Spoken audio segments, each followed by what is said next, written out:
Margaret Kuhlman of Soul Astrology.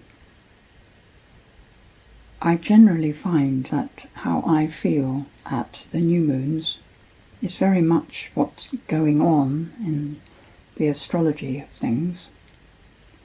And I notice that the people who respond to me are feeling the same.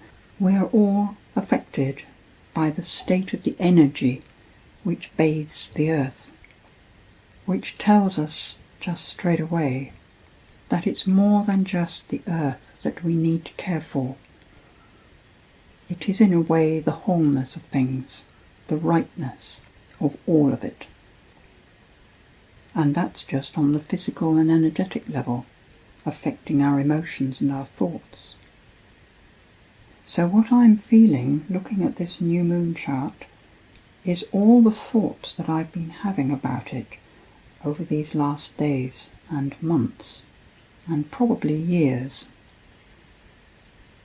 We have a couple of total eclipses every year, but this one is major in that it happens right at the point where the sun is furthest north and describes around the planet what we call the Tropic of Cancer.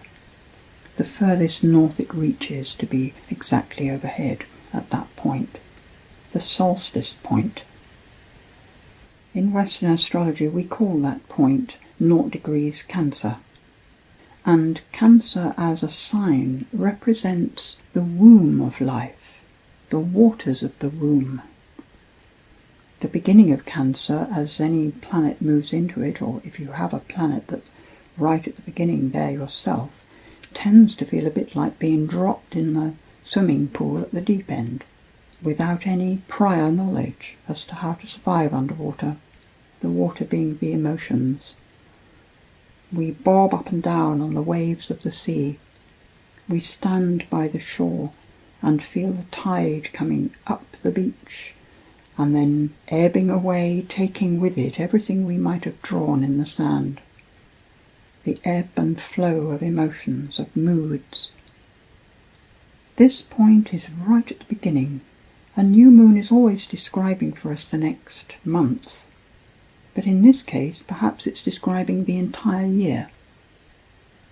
And if it's the womb, it's where the fetus grows. I like to think of it also as a nest. The nest where the eggs hatch and the fledglings have to be there. They have to stay there in that nest where the food keeps arriving. I feel that as humanity we're all in this nest.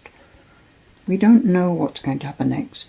We see the body grow, we see our health, we do our best to control it all and find that actually the really important things are right out of our control.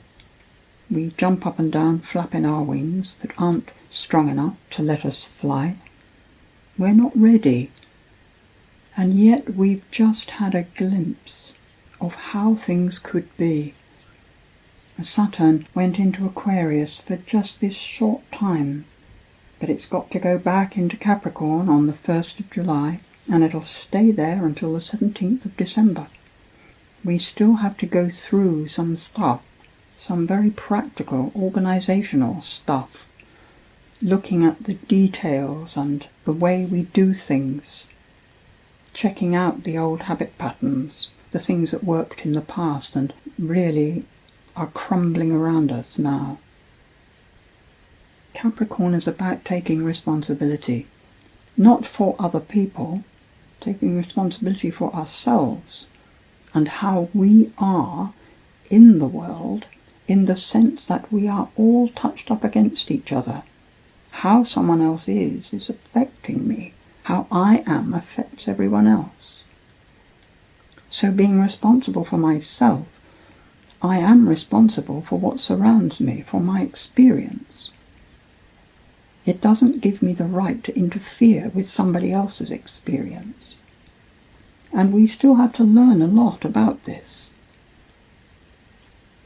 Even before Saturn gets back into Capricorn, Mars, at present, and for this month and maybe for this year you could say, in Pisces, they're not far from Neptune, having us all very sensitive to each other and very emotional, with ideas arriving that are quite impossible to carry out sometimes, and romantic ideals that lead us forward, spiritual ideals, hopefully. We can see what needs to go, maybe, to a degree, but not entirely yet. And Mars is going to move into Aries, and because this year Mars retrogrades for a period, he will go on being in Aries until the 6th of January 21. It's a long time to have that representative of our motivations and our solar plexus going through Aries, which is drive and life and newness. What goes wrong with Aries is when we fix ourselves on a goal and then get impatient about arriving there, looking neither to right nor left in our efforts to get there fast. We end up being there first with that kind of energy, and then we have to kick our heels waiting for the rest of the world to catch up.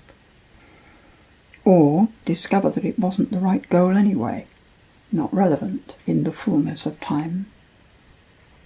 The beauty of Aries is that it represents the beginning, the newness of life, the newness of our own experience, where we know that we don't know anything, and so we look and listen and touch and gradually become aware of what is the truth of things.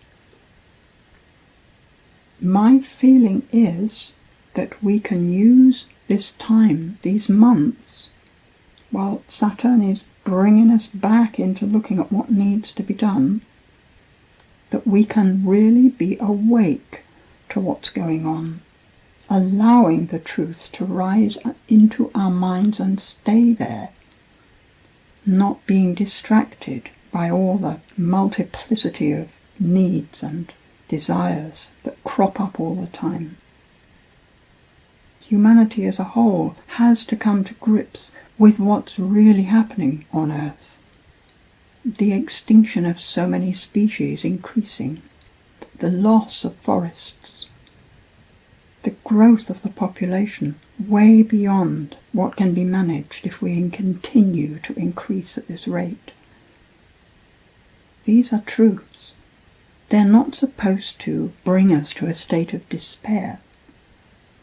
They are simply to be accepted and acknowledged, allowed as truth, while we look to see if there's anything else going on that needs to be shifted, become strong in our hearts about what we really, really believe, rather than being pulled this way and that by other people's theories and beliefs. I'm looking at the South Node in Sagittarius, North Node in Gemini, right beside that new moon. We are supposed to be looking to learn, to understand, to communicate about where we are now. And we're not quite ready to move forward out of this position. If we keep looking, the truth can emerge, and out of the truth the solutions blossom. So our job for this month, and probably the rest of the year, is being aware of what is, not what is on the news, nor what is in the internet, but what is in our surroundings, what is in our community, and what we feel, what we really care about. Mercury also is in Cancer, so this ebb and flow of moods is very effective in terms of our thinking. And so there are thoughts, positive thoughts and negative thoughts coming in waves, thinking about the future and then thinking about the far past, our own past, humanity's past, and then projecting again into the future, to and fro, and yet very concerned about how it is with others, wanting to care for, wanting to nurture. It continues retrograde until the 12th of July and will go on being in Cancer well into August. In this new moon chart, Venus also is retrograde. So we are still looking back at what's been happening in our relationships to see how they have evolved and become what they are. She's only retrograde until the 24th of June, so very quickly going forwards. So this month, from the relationship point of view, is more about getting up to date from having been looking at the past. But the stamp of the month still has both Venus and Mercury retrograde, which suggests that our forward thinking is still dependent on what has gone before. It's another indication that we are not ready, that we're still dealing with what has been and how things have become the way they are. Until we can see that, really, we're not in the best position to decide how it could be better. And of course, in the end, it's not exactly our personal decision. The shift that humanity needs to make, so that all of these solutions can become possible, is a shift into our greater awareness. That which happens in any moment that you can be fully present. That's the shift. It's amazingly simple, and like many simple things, not that easy to do, and certainly not easy to do all the time. I feel that our nest position, becoming ready to fly, is about learning how to be present, becoming the presence that we really are, that when you are that, you know that it's the same presence that everything is.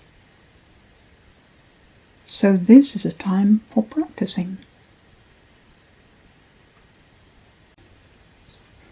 Don't be afraid, all is well, not in the way you think, but in the way your heart feels when you gaze at bees on the roses.